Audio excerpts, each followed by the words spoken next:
Now, this video is for all of you guys who are planning to go to the Philippines anytime soon. As of the time of recording this video, you are required still to complete a One Health Pass online.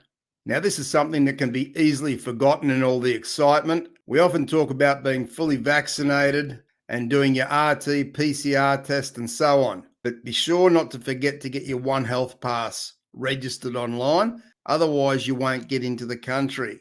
So in the description, I've put a link to this site where you can check it out for yourself and get all the information. I'm no expert on this, and I really haven't had a good look at it yet because I'm not going to the Philippines at this time.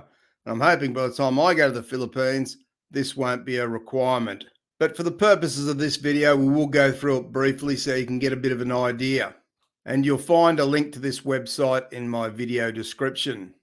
So when you first come to this page, it will tell you straight away there's a warning there.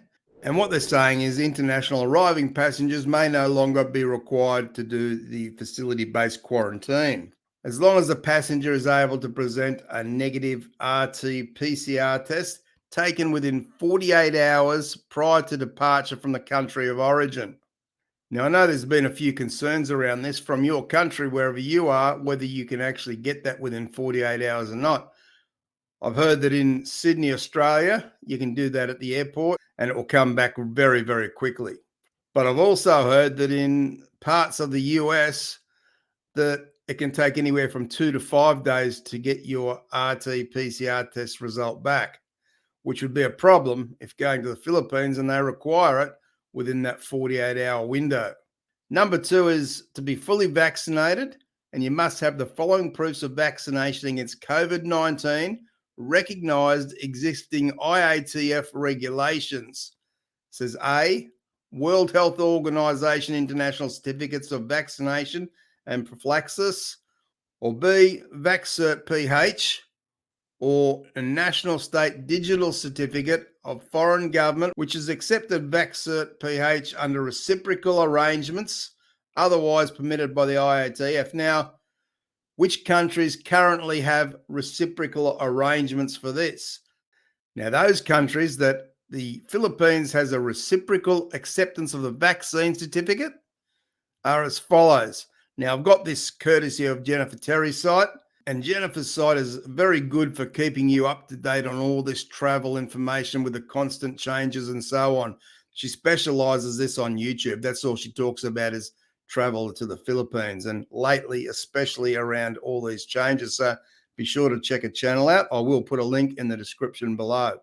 So if you're wondering if your country is part of the reciprocal acceptance of the vaccine certificate, then these are the countries: Armenia, Australia, Austria, Belgium, Canada, Czech Republic, France, Georgia, Germany, India, Japan, Kazakhstan, Kuwait, New Zealand, Oman, Samoa, Singapore, Sri Lanka, Thailand, the Netherlands, Turkey, UAE, the UK, USA, Colombia, Italy, Iraq, Tunisia, Monaco, and Vietnam. So once you go into this site, it tells you can watch instructional videos here. Problem with that is these instructional videos are all in Filipino. Kumusta kabayan? Alamin natin ang mga hakbang na ipinatutupad sa mga. So it's not going to be much good for a lot of foreigners. But where we'll find out a lot more information is around the frequently asked questions. There's a whole heap of questions here that they give answers to, which for you guys, I recommend you go through and you read all these and you'll get a lot of your answers from there. But we'll go through a few of these in this video. So what's the purpose of the One Health Pass? One Health Pass is an online platform that aims to promote the convenient and seamless movement of international travelers from departure from the country of origin to arrival at the LGU of destination. So why do I need to register with an OHP? Because all incoming travelers to the Philippines are advised to use the One Health Pass registration system as mandated by IATF Resolution 135 and dated 26 August 2021. So that is still in effect at the time of me making this video. Do I need to download an app to use the OHP? No, OHP is an information system that is mobile responsive.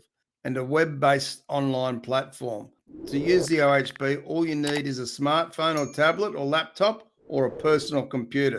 So you can do it on any of those devices.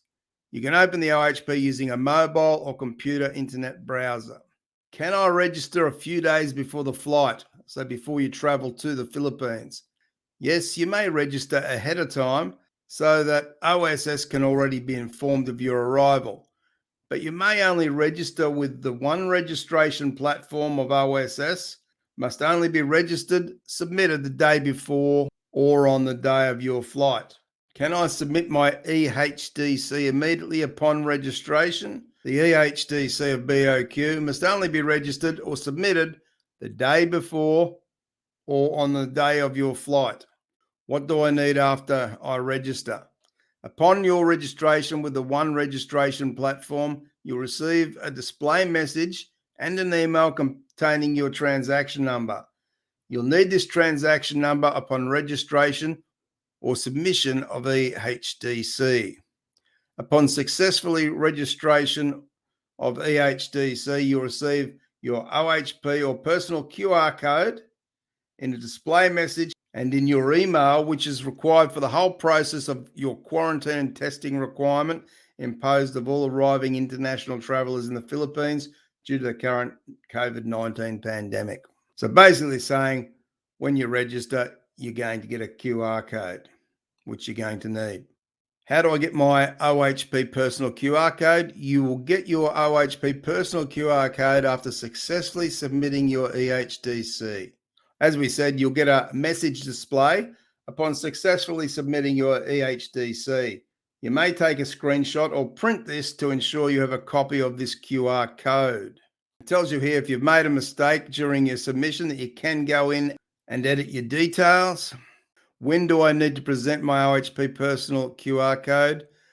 Upon arrival, first during BOQ EHDC verification, and second at the respective help desks of OSS during the verification and assignment of your hotel. Now, we must remember when we're reading this that if you meet all the requirements of double vaccination, negative PCR, and so on, then you won't be required to do any quarantine on arrival. So there we have it, guys. Don't forget to complete your One Health Pass before going to the Philippines in accordance with their protocols and regulations and so on. And as I say, be sure to hop over to Jennifer Terry's channel because she is very good with all this sort of stuff. On my channel, it's really more about foreigner-Filipina relationships, and that's our main focus, but I do include some of this travel information and updates because I know a lot of you guys are interested in going over to the Philippines to finally be with your Filipina. But I'm certainly no expert on this. And Jennifer will give you all the very latest up-to-date information, which will be very handy for you guys who are planning to go to the Philippines very soon. So for those planning to go to the Philippines very soon or in the next few months, I wish you safe travels. And I'd love to hear back when you go through the processes over there on how easy or difficult or smooth the transition was in going into the Philippines with all these regulations and so on. I'd really like to hear back from you guys about that. So for now, thanks for watching, and I'll see you in the next video.